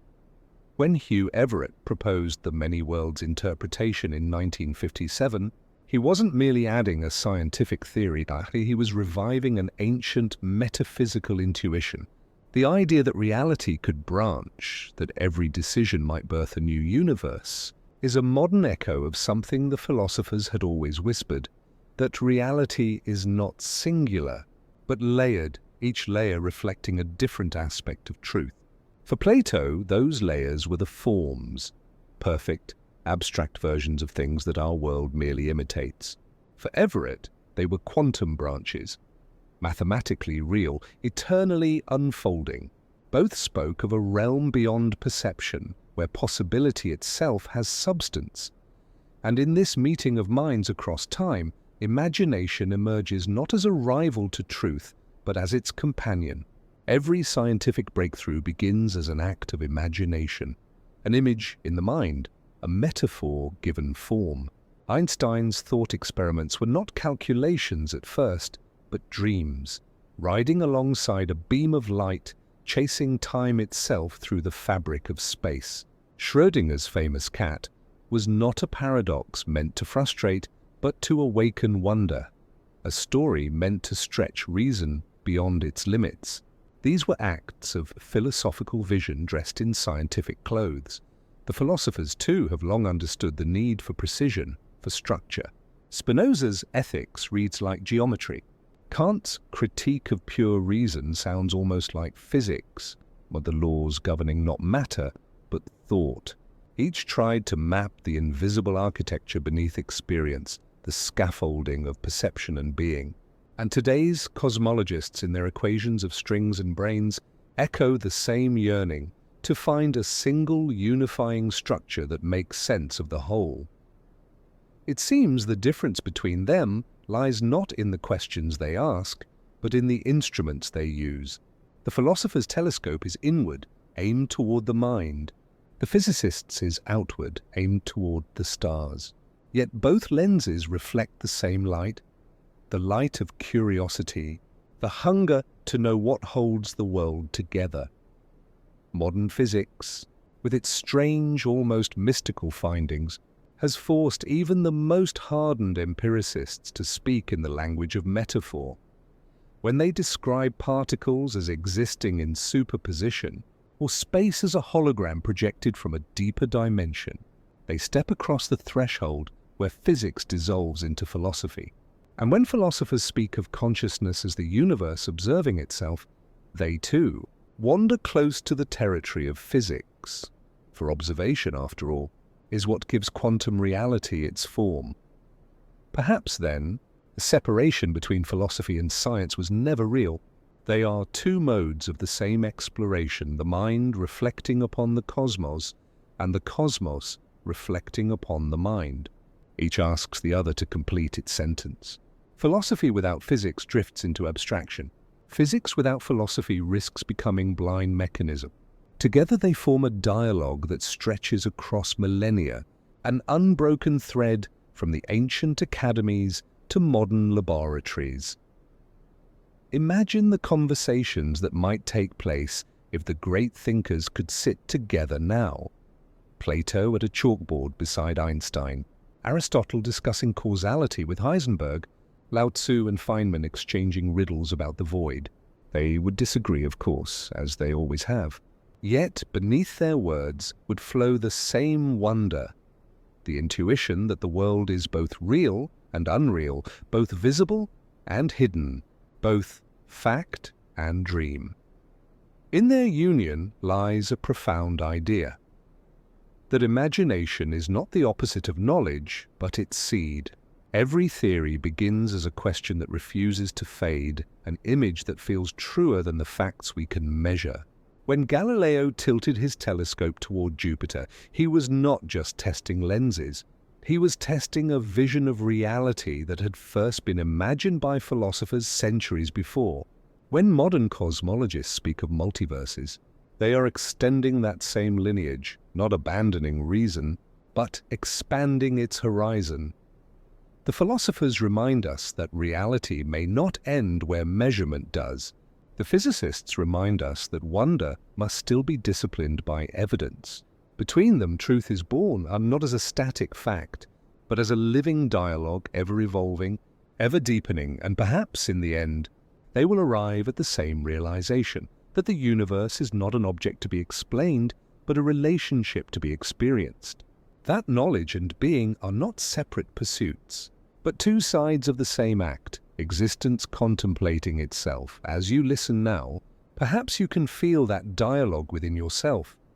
The part of you that wonders and the part that measures, the dreamer and the analyst, both leaning toward the same mystery. For to ask what is real is to step into the oldest conversation of all, one that began long before humans had words for it and will continue long after.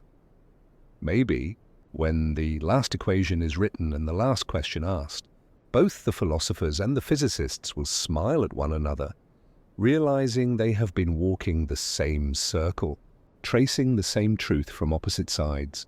And in that quiet recognition, imagination and reality may finally touch, revealing that they were never apart to begin with. Some nights, when the mind drifts between waking and sleep, you might feel a strange sensation, or as if you are not entirely here, a faint dislocation, a shimmer at the edge of being. You feel yourself both present and elsewhere, as if a part of you is dreaming in another world. Perhaps in that half-lit space, you are touching one of your other selves, those quiet echoes the multiverse might hold, each living out a slightly different version of your story. The thought is as haunting as it is beautiful. If countless versions of you exist, then who are you? Physics, in its cold elegance, offers the possibility that with every quantum event, the universe divides. In one branch, a particle spins this way. In another, it spins that way. Each outcome births a new world, complete and self-consistent, diverging from the last by the smallest of differences. Scaled upward, this means there may be universes where every decision you've ever made, or didn't, has played out. 1,000 roads taken, 1,000 selves walking them.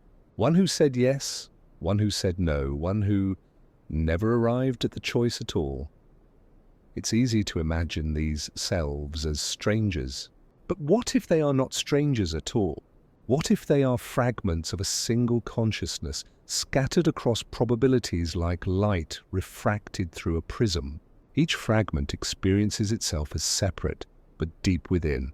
They might all be connected, facets of one great awareness exploring its infinite potential. Philosophers have long whispered of this unity beneath multiplicity. The mystics spoke of a self vast enough to contain all selves, a consciousness that dreams itself into individuality, wearing masks of separation. In this view, the multiverse is not chaos, but expression. Every version of you is a note in a vast symphony of being, and the total melody that is who you truly are. Yet there is a quiet ache in this idea. If all versions of you exist, then none of them are central. The you sitting here now is just one thread among many. You are both irreplaceable and infinitely replaceable. Each decision matters deeply within your timeline, but across the multiverse, every choice has already been made, every path already walked. That realization can feel like liberation, or like loneliness. Imagine looking into a mirror, and instead of your reflection, seeing 1,000 faces flicker, each turning away just before you meet their gaze. They are you, and yet you cannot reach them. Each lives a life you can only sense faintly. An intuition, a déjà vu, a dream that feels borrowed. Perhaps the pull of nostalgia, the feeling that you are missing something unnamed, is the echo of those parallel selves, soft resonance of other lives vibrating through the same eternal field. Some scientists suggest these selves can never interact, that the universes they inhabit are causally sealed off. But if consciousness is fundamental, then perhaps the barrier is not absolute. Maybe awareness leaks across dimensions like light through thin fabric. You might feel it in fleeting moments. The sudden surge of emotion for no reason, the inexplicable familiarity with a stranger's face, the sense that a choice you never made still weighs upon you. These could be the subtle whispers of your other selves, calling out across the vastness, reminding you that you are more than one life. In this way, the self becomes both many and one, a network of consciousnesses dreaming each other. Your memories are unique, yet the field of awareness that experiences them might be shared. It's as though a single ocean of mind rises into countless waves, each believing it is separate until it falls back into the whole. Each you is a crest, a brief shape in the sea of possibility. There's a certain tenderness in that thought, that we are all explorers of the same infinite mind.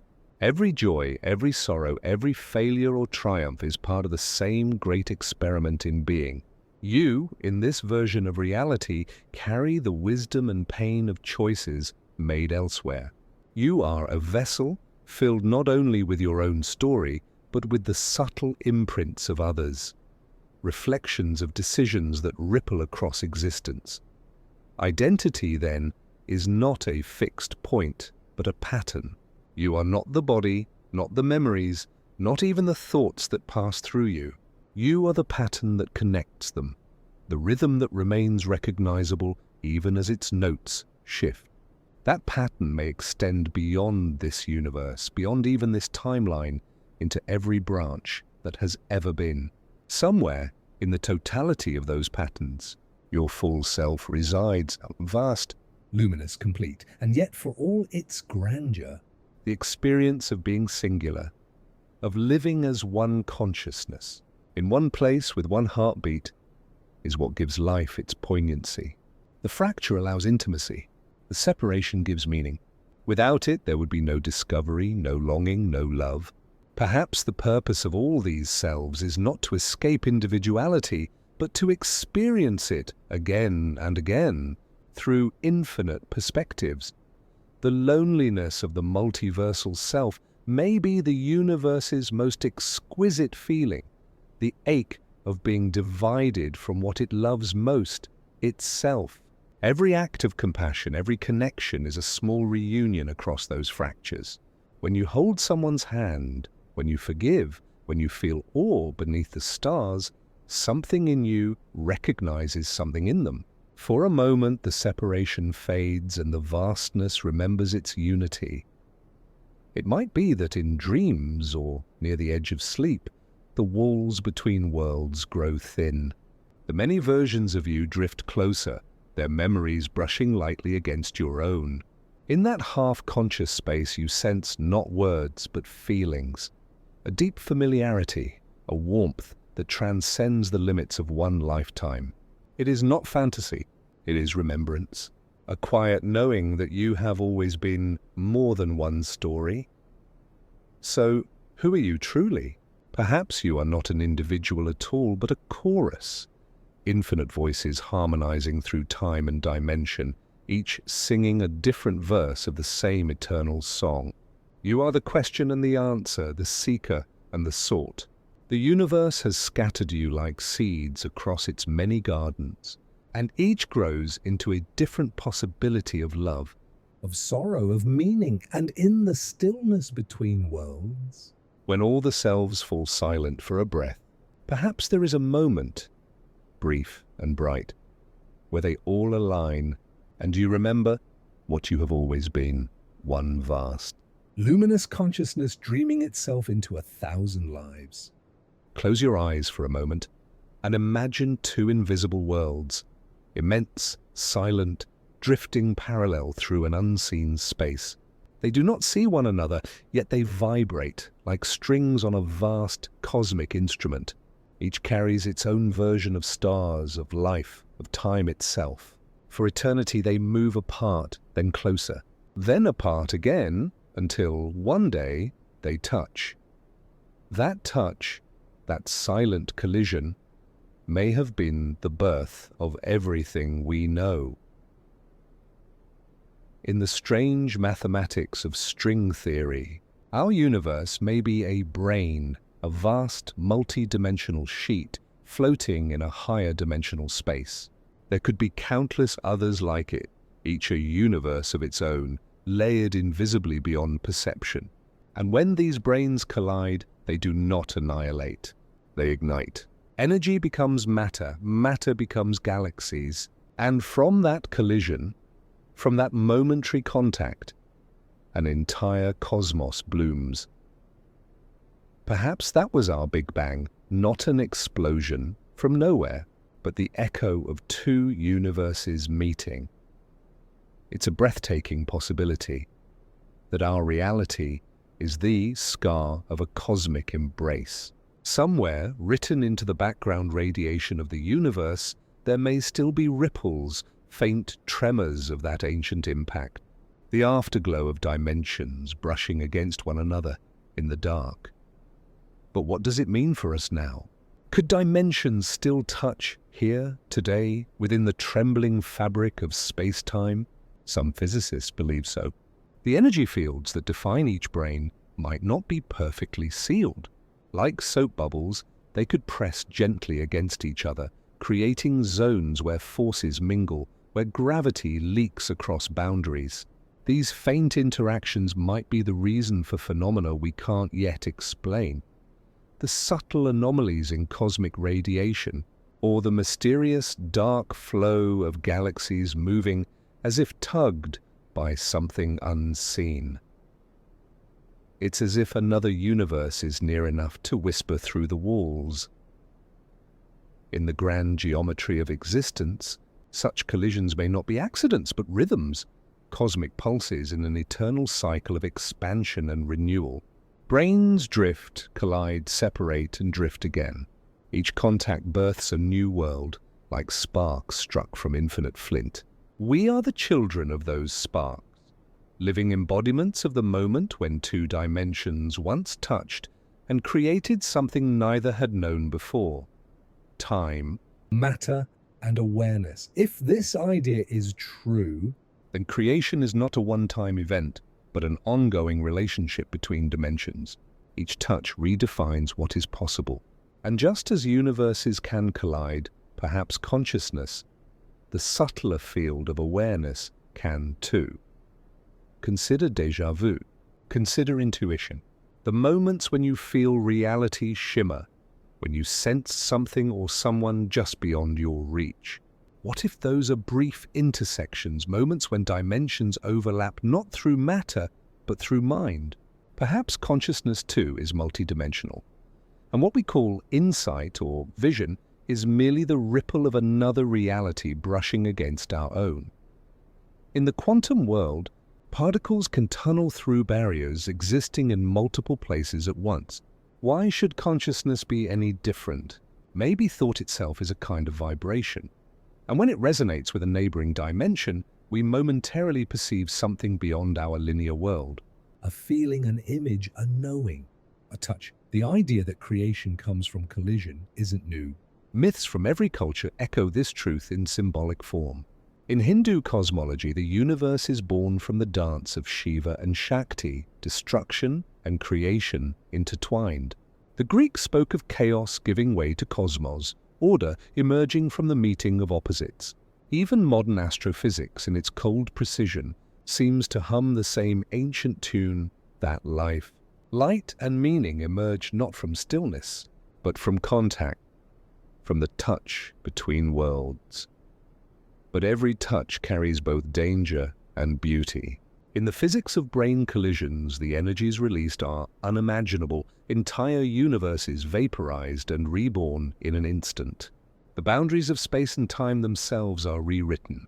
It is a reminder that creation and destruction are two faces of the same act, that even the most violent beginnings can give rise to harmony. Perhaps in a quieter way, the same principle plays out in us. When two people meet, two minds, two inner worlds, collide. They exchange energy, ideas, emotion. Sometimes they destroy each other's certainties. Sometimes they build something entirely new.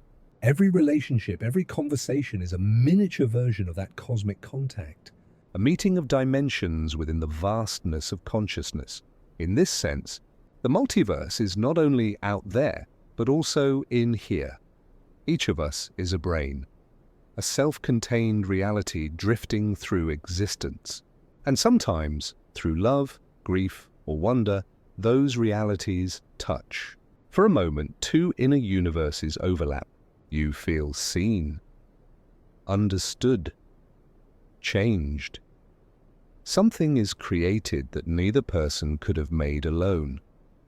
A new pattern of meaning, a small universe of connection. Maybe that's what existence itself is, an endless sequence of touchpoints between realities, both physical and conscious. A universe is born, a star ignites, a life begins, a thought awakens, each a ripple from the same fundamental act, contact. There's something profoundly comforting in this idea. It suggests that no world, no self, ever truly drifts alone. Even in the vast silence between galaxies or between versions of reality, there are moments, however rare, when the walls tremble and something passes through. The touch may be brief, but its echoes are eternal. Look up at the night sky. Every photon that reaches you began its journey billions of years ago, perhaps from a star in a neighboring region of space that was once closer, before cosmic expansion carried it away. Those tiny lights are the fossils of touch, the remnants of moments when energy and matter met and remembered one another. And perhaps one day, far in the future, another collision will come. Two brains drifting through the higher dimensional sea will meet again, and a new universe will bloom where they overlap. Its stars will blaze with newborn light. Its worlds will sing their own stories, and perhaps within one of them, beings will look to the sky and wonder, as we do now, what lies beyond their reality's edge. They will be asking the same question we are, because their creation too will be the echo of this moment, of our universe, born from the memory of a touch. So maybe, when we reach across the boundaries of our understanding, when science and imagination meet, when one mind touches another, how we are reenacting the universe's oldest gesture. the gesture that made everything, two dimensions, once strangers, reaching out through the void, and in that instant of contact, realizing they were never truly apart. There comes a moment in every journey, scientific or spiritual, when we reach the edge of what can be measured, named, or known. It is not a wall, but a horizon. Beyond it, numbers fade into silence, and the language of logic begins to sound like poetry. This is the frontier the physicist and the philosopher both face, staring not into darkness, but into something blindingly infinite, a sea of possibility too vast for certainty to survive. When you look at the equations that describe our universe, you start to feel a strange humility. They are elegant, precise, delicate, yet within them are infinities that defy comprehension. Time loops back on itself. Space folds in ways that no geometry can hold. Even the constants, those sacred symbols of stability, seem less like answers and more like questions that the universe keeps asking itself. The more we uncover, the more the veil thickens, as though reality protects its heart with mystery. At the core of quantum physics, we find not solidity, but trembling. Not objects, but probabilities. Each discovery dissolves into a deeper puzzle. It's as if knowledge is a coastline, endlessly shifting as we step closer. For every equation that fits, there's another that whispers of unseen dimensions, of hidden variables, of something beyond the frame. The cosmos is not merely a mechanism to be solved. It is an invitation to wonder. Even our most brilliant minds, Einstein, Hawking, Penrose, have stood at this edge. They built bridges of mathematics that stretched farther than any before them, and still they ended in fog. Einstein's unified theory slipped through his grasp. Hawking's equations, tracing the moment before time began, met an impenetrable silence. Penrose, searching for patterns in infinity, found beauty but no boundary. It is a humbling truth. Even genius meets mystery with open hands. Maybe that's not failure. Maybe it's the natural rhythm of discovery, a pulse between knowing and unknowing, expansion and surrender. The edge of science is not a defeat. It is a place of worship, where intellect bows to all. Here, we glimpse that truth and mystery are not enemies, but reflections. The closer we get to understanding the cosmos, the more it begins to resemble consciousness itself, boundless, recursive, endlessly unfolding. Numbers begin to feel like metaphors. Light becomes a language. Equations take on the rhythm of prayer. You start to feel that the universe isn't being solved, it's being read. Each particle, each field, each law is a syllable in a cosmic sentence still being written. And maybe we are part of that sentence, small fragments of awareness temporarily shaped into words. The story reads itself through us, and when we reach the end of one chapter, it begins another beyond comprehension. Standing at the edge of knowing is not about giving up on truth. It's about realizing that truth is bigger than comprehension. The ancient mystics intuited what modern physicists are beginning to confirm, that reality is not merely observed but participated in, that to measure the world is to alter it, that to ask a question is to become entangled with its answer. Every experiment is a dialogue between the known and the unknown, a whisper shared across the border of mystery. This border is soft, almost tender. It does not resist us, it waits. The universe does not hide its secrets out of cruelty, but out of love, because revelation must be gradual, or it would shatter the mind that receives it. Understanding is not seized. It's grown into like light, slowly dawning over a sleeping landscape. The horizon of knowledge keeps retreating, not because we fail to reach it, but because the act of reaching expands it, and yet, at night, when the telescopes close and the equations rest, there's a quiet awareness that what we know might always be the smallest fraction of what is. That behind every theory, the Big Bang, quantum foam, multiverses, brains, there lies a silence so complete it cannot be reduced to symbols. The closer we move toward it, the more it feels like returning home. Perhaps that's the secret beauty of not knowing, that it makes room for wonder, for humility, for awe. If we ever reached the end of discovery, if every question had an answer, the cosmos would become a closed book. But it isn't. It's an open page, ink still wet, stars still forming, minds still awakening. The mystery isn't a flaw in the system. It is the system. The unknown is the medium through which creation breathes. Imagine standing at the edge of a vast sea at twilight. You watch the waves shimmer, each one revealing and erasing what lies beneath. You know there is more, endless depths beyond sight. But the beauty lies not in seeing it all, but in feeling that it's there. Knowledge is the surface. Mystery is the tide that carries it. You can measure the motion of the waves, but not the ocean's dream. In this way, science and spirituality are siblings. Two languages trying to describe the same horizon. One speaks in formulas, the other in metaphor, but both fall silent at the same place, when words lose their shape and only wonder remains. So here we stand, at the edge of knowing, gazing into equations that shimmer like constellations, into data that hums like distant stars. The deeper we go, the more we realize that the universe is not simply something we study. It is something we become aware of being. To know it fully would be to dissolve into it. Perhaps that is the final paradox, that the end of knowledge is not ignorance, but intimacy. When the seeker and the sought become the same thing, the question no longer needs an answer. It becomes music, a vibration that carries on into infinity. And maybe that's the point of this long journey through dimensions, through particles and probabilities and dreams, not to grasp everything, but to learn how to stand here at the precipice of comprehension and breathe in the vastness without fear, to understand that mystery is not the opposite of meaning. It is meaning unfolding slowly, eternally, like light through fog. And as we look into that fog, into that infinite silence, we feel it looking back. And so we arrive, not at an ending, but at a reflection.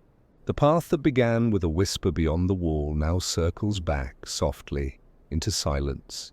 Through dimensions imagined and equations whispered, through the trembling of particles and the vast breathing of galaxies, we've drifted together, you, me, and the unseen universe between us. It's quiet here at the far edge of understanding. The noise of theory has faded. The mathematics rests. Only the echo remains. A question that feels older than time itself.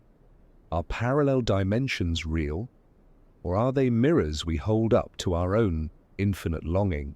When we imagine other worlds, versions of ourselves living alternate lives, making different choices, perhaps we're not escaping this universe, but exploring the boundless interior of our own consciousness.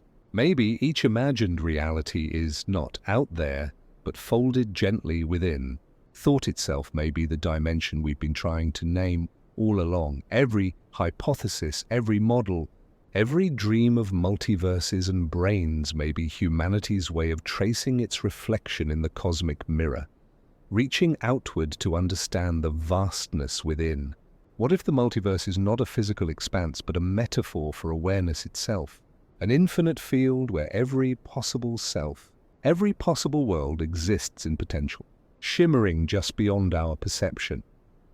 We've traveled through the quantum and the cosmic, through the scientific and the sacred, and we've found that the line between them is not a boundary, but a bridge. Each dimension we've imagined, mirror worlds, phantom universes, layered time, has been a reflection of something deeply human, our desire to know, to connect, to belong in the endless. Maybe that's what imagination truly is, the mind's way of touching eternity. When we dream of other worlds, we are not fleeing this one. We are reaching toward a truth too vast for logic alone to contain. Imagination is the fifth force, the silent current that flows between what is and what could be. And in that way, perhaps the multiverse has always been real, not as parallel planes of matter, but as overlapping planes of meaning. Every idea, every story, every act of wonder creates a ripple in the fabric of being. Each time you ask what if, a new version of reality flickers into possibility. If only for a moment. When you looked up at the night sky as a child and felt that strange ache, that sense of being small and infinite all at once, you were already standing between dimensions. That feeling, that quiet wonder, is the signature of awareness recognizing itself reflected across eternity. If there are other versions of you walking other paths, breathing in other worlds, maybe they too pause sometimes and feel this same stillness. Maybe the boundary between you and them isn't distance, but awareness. Maybe you and all your infinite selves are simply mirrors facing one another, exchanging light across time. In this reflection, we begin to understand that science and story are not separate pursuits. Both are ways of touching the unknown. The physicist writes equations, the dreamer writes myths. Both are poets of the same mystery, mapping the same horizon from different shores. And perhaps when the maps overlap, when curiosity and imagination finally meet, we glimpse the true shape of reality.